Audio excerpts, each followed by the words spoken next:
মুন্সিগঞ্জে বাড়ছে ডেঙ্গুর প্রকোপ। আনুষ্ঠানিকভাবে মুন্সিগঞ্জ জেনারেল হাসপাতালের আইসিইউ ইউনিট চালুর ঘোষণা দেওয়া হলেও এখনও শুরু হয়নি কার্যক্রম। ফলে মুমূর্ষু রোগী নিয়ে বিড়ম্বনায় স্বজনরা। হাসপাতাল ব্যবস্থাপনা নিয়েও রয়েছে বিস্তর অভিযোগ। চিকিৎসক সহ পর্যাপ্ত জনবল সংকটে রোগীর চাপ সামাল দিতে হিমশিম খেতে হচ্ছে বলে দাবি হাসপাতাল কর্তৃপক্ষের। হুমায়ুন কবিরের তথ্য, চিত্রের রিপোর্ট। মুন্সিগঞ্জে ক্রমেই বাড়ছে ডেঙ্গু আক্রান্তের সংখ্যা।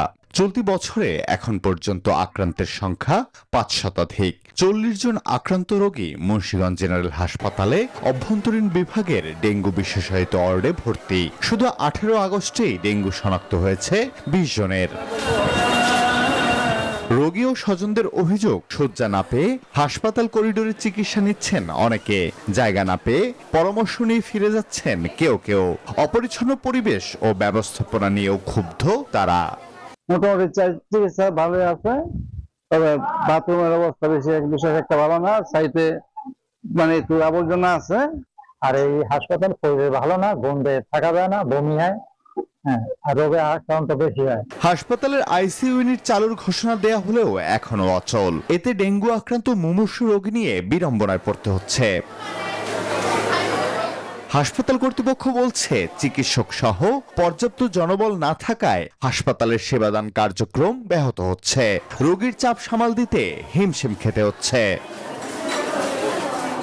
আতঙ্কিত না হয়ে চিকিৎসকের পরামর্শ অনুযায়ী চিকিৎসা নেয়ার পাশাপাশি বেশি পরিমাণে তরল খাবার গ্রহণের পরামর্শ বিশেষজ্ঞদের।